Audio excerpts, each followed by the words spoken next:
सानसे जोङो मोनगोन बर' जाथिया देरनानै थागोन।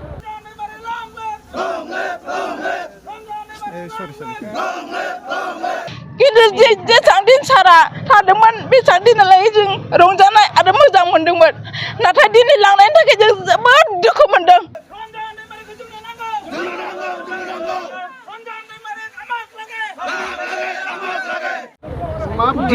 दिनै जोङो सारखौबो दिननानै फैगोन, बेयाव बुंनो गोनां जेबो गैया जोंहा। सानसे जोङो मोनगोन बर' जाथिया देरनानै थागोन। मा बुंगोन नोंथाङा मा बुंगोन? जोंनो रन्जन दैमारि सारखौ जोंनो नांगौ। जों रन्जन नङाबा जोंबो थाया। रन्जना जोंनि जायगायाव फैथारगोन, एबार फैनानै जों रन्जनखौ माब्लाबाबो जोङो नेवसिनो हाया, जों गारनो हाया। जोंनो नांगौ रन्जन दैमारि सारखौ। जोबोद दुखु मोनदों, मानो होनबा जोंनि बर'नि थाखाय सारा जोंनि खर'मोन। दायो सारखौ लांदों, माबायदि बाहायगोन जों बेखौ मिथिया। खिन्थु जेसां दिन सारा थादोंमोन बेसां दिनालाय जों रंजानाय आरो मोजां मोनदोंमोन, नाथाय दिनै लांनायनि थाखाय जों जोबोद दुखु मोनदों, हाजार दुखु मोनदों। गुबुनखौ जेरै सौगरदों सारखौबोथ' बिदि सौगरनो हागौमोन ना, मानो बिदि खालामबाय थादों सारखौलाय? जोंनि बर' जानानै जोंहा जुदि बे सारा गैयाबा जों थांनानै थानायनि जोंहा जेबो मुलाम्फायानो जानाय नङा।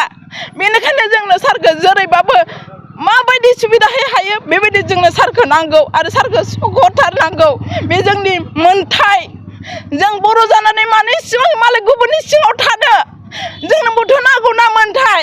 साराथ' गावनि जिन्दगि गावनि जिबननि सोलिनानै जानो थाखाय सारा बेबायदि खालामाखै नङा, जोंनि बर' समाजनि थाखायसो खालामदों सारा। होमबा सारखौ दिनै गासैनि थाखाय सारखौल' मानो बेबायदि हारेसमेन्टखौ होदों? बेनिखायनो जोंनो सारखौ नांगौ। थारैनो जोंनि थाखाय जोबोद दुखुनांथाव। दिनै मानगोनां रन्जन दैमारि सारखौ जोङो बिदाय हरबाय। बिथाङा 20 साननि थाखाय लिभआव फैदोंमोन जेलनिफ्राय।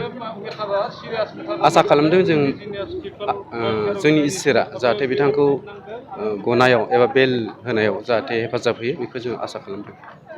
आरो मानगोनां रायजो राजाफोरनि अननाय आरो बोर सारस्रिनायाव जोंनि नाजानायाव बिथाङा थारैनो गगोन होननानै जों फोथायो। मानोना बेयो राजखान्थियारि जेंना। बे राजखान्थियारि जेंनाखौ माब्लाबाबो बेबायदि जेल जोबनानै दोनबाय थानो हाया।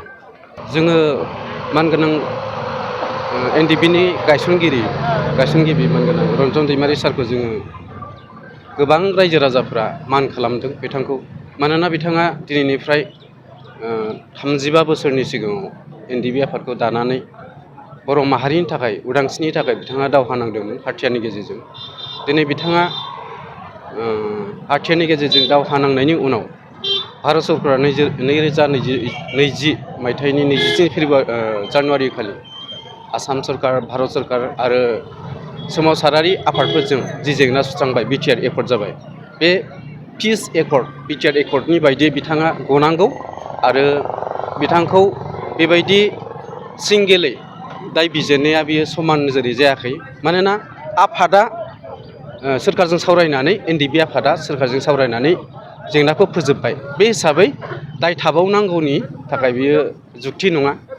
नंगौ, बिथाङा सिगाङावनो बे गोरोबथाया सुफुंजायैनि सिगाङावनो बिथाङा दाय फोनांजादों।